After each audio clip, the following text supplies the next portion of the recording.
guru besar atau guru yang cemerlang adalah seorang guru yang mempunyai harapan tinggi terhadap keupayaan pelajar mereka. Kedua, seorang guru yang jelas dan faham tentang visi sekolah yang hendak dicapai. Ketiga, guru besar menaruh kepercayaan yang tinggi kepada gurunya. Keempat, guru yang seronok dan selesa dengan budaya sekolah mereka. Di sini, guru-guru di sekolah prestasi tinggi menyatakan bahawa mereka rasa selesa dan sesuai dengan rakan atau guru lain di sekolah mereka. Mereka kata bahawa sikap guru sangat bagus dan rajin, dan budaya cikgu di sana sangat baik. Kelima, ciri-ciri kepimpinan adalah untuk sikap menerima teguran, sifat suka menyelidik sebelum membuat keputusan, dan juga sifat yang berani mengambil risiko. Selain itu, kepuasan kerja guru yang sangat tinggi, a sense of achievement, ini sangat penting kerana seorang guru yang rasa berpuas hati dengan kerja mereka akan mempunyai semangat dan motivasi untuk selalu improve. Selain itu, guru besar yang bersifat pembimbing, guru besar yang menepati masa, guru-guru yang bersikap bekerja kuat, rajin dan committed. Selain itu, guru menghormati guru besar kerana memberi contoh yang baik yang menyebabkan guru berasa terpanggil untuk melaksanakan tugas walaupun agak membebankan. Di sini, guru-guru telah mengatakan bahawa guru besar jarang berada di ofis. Selalunya dia akan buat rondaan dan dia selalu tiba awal ke sekolah. Ini menunjukkan bahawa seorang pemimpin yang bagus akan menjadi teladan atau model yang baik kepada subordinate dia. Dan terakhir, kepimpinan yang tegas dan bertujuan adalah satu ciri yang cemerlang dalam seorang pemimpin. Seterusnya, ini adalah perbandingan jenis kepimpinan dari guru sekolah yang berprestasi tinggi dengan jenis kepimpinan guru sekolah yang berprestasi rendah. Dalam sekolah berprestasi tinggi, guru mempunyai harapan yang tinggi terhadap keupayaan pelajar mereka di sekolah yang cemerlang akademik. Berbanding dengan guru di sekolah berprestasi rendah, guru mereka agak kurang memberi harapan kepada pelajar di sekolah mereka. Di sini, guru besar di sekolah berprestasi rendah telah mengatakan, lebih baik saya berterus terang. Ini adalah sekolah yang berdekatan dengan kawasan perikanan, jadi kebanyakan murid jarang dapat perhatian ibu bapa. Memang banyak masalah yang dihadapi, masalah keluarga, anak-anak terabai. Jadi anak yang terabai akan melepak dan melakukan gejala sosial lain. Masalah bawa kepada pelajaran yang merosot. Perbandingan kedua adalah guru sekolah berprestasi tinggi mempunyai mereka jelas dan faham tentang visi sekolah mereka yang hendak dicapai. Guru besar sekolah cemerlang telah mengatakan vision sekolah yang juga vision saya sebagai pentadbir adalah menjana kecemerlangan dalam pelbagai bidang pada tahun 2008. Ini salah satu guru besar telah menyatakan. Berbanding dengan guru di sekolah berprestasi rendah, guru mereka tidak berapa ingat visi sekolah. Dan ada seorang guru yang telah menyatakan bahawa visi sekolah sudah berubah. Dan ini dari guru besar mereka. Kata visi sekolah sudah berubah, nanti saya akan beritahu tuan.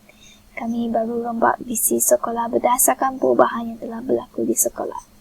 Dan di sini mereka juga dapati bahawa guru-guru di sekolah berprestasi rendah tidak jelas dengan visi sekolah yang telah ditetapkan. Perbandingan ketiga adalah komitmen organisasi di kedua-dua sekolah berprestasi tinggi dengan berprestasi rendah. Jadi didapati bahawa guru di sekolah berprestasi tinggi mempunyai komitmen organisasi yang sangat tinggi. Di sini guru besar telah memberi skor 10/10 bagi tahap komitmen guru di sekolah dia. Berbanding dengan guru besar di sekolah berprestasi rendah yang hanya memberi markah 8/10 kepada guru dia di sekolah. Jadi sangat ketara bahawa komitmen guru adalah satu ciri kepimpinan yang sangat penting.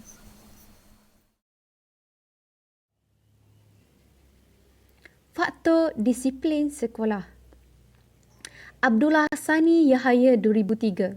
Budaya sekolah berkait rapat dengan disiplin sekolah. Jika budaya sekolah baik, maka wujudlah disiplin yang baik. Aktiviti sekolah ataupun pendidikan dan PDP dapat berjalan dengan lancar tanpa sebarang masalah disiplin.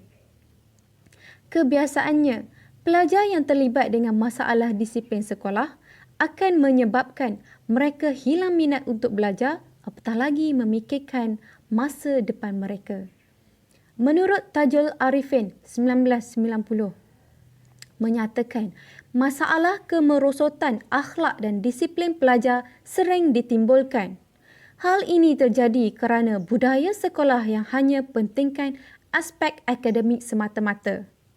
Persoalan pembinaan sikap, akhlak dan disiplin pelajar diabaikan. Faktor terjadinya masalah disiplin juga seringkali dikaitkan dengan diri pelajar itu sendiri, rakan sebaya dan sikap guru. Diri murid itu sendiri. Menurut Rabwan 1997, apabila pelajar tidak berminat dalam sesuatu mata pelajaran yang tertentu dan guru tidak pula berusaha untuk menarik minat pelajar, pelajar tersebut akan hilang semangat belajar dan akan melakukan apa juga yang terlintas di hati mereka. Pelajar berkemungkinan menjadi tidak berdisiplin kerana mengikuti kehendak diri. Sebagai contoh, ponteng kelas, merokok dan tidak menghormati guru. Seterusnya adalah sikap guru. Guru menunjukkan teladan yang buruk, sebagai contoh, panas baran, tidak bertimbang rasa dan suka memaki pelajar. Guru juga yang bersikap terlalu garang serta bersikap tidak acuh dengan kelakuan buruk pelajar. Sikap guru ini akan menyebabkan pelajar hilang hormat dan akan terjadilah masalah disiplin sekolah. Seterusnya ialah rakan sebaya. Menurut Hazil Abdul Hamid 1990, muka surat 89, rakan sebaya adalah kumpulan kanak-kanak atau kumpulan remaja yang mempunyai lingkungan umur yang sama. Pelajar lebih gemar memilih rakan yang sebulu, sebagai contoh, mempunyai asas pengetahuan dan pemikiran yang sama ataupun setaraf serta mempunyai perangai yang sama.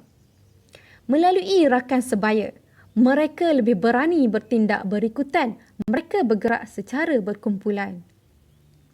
Sebagai kesimpulan, budaya sekolah yang baik tidak memerlukan pembinaan peraturan yang ketat, tenang tanpa sebarang penindasan yang secara amnya lebih selesa untuk suasana pembelajaran. Matlamat akhir yang ingin dicapai adalah mewujudkan pelajar yang seimbang, yang serasi dengan masyarakat dan bukan yang mengetepikan segala nilai dan norma.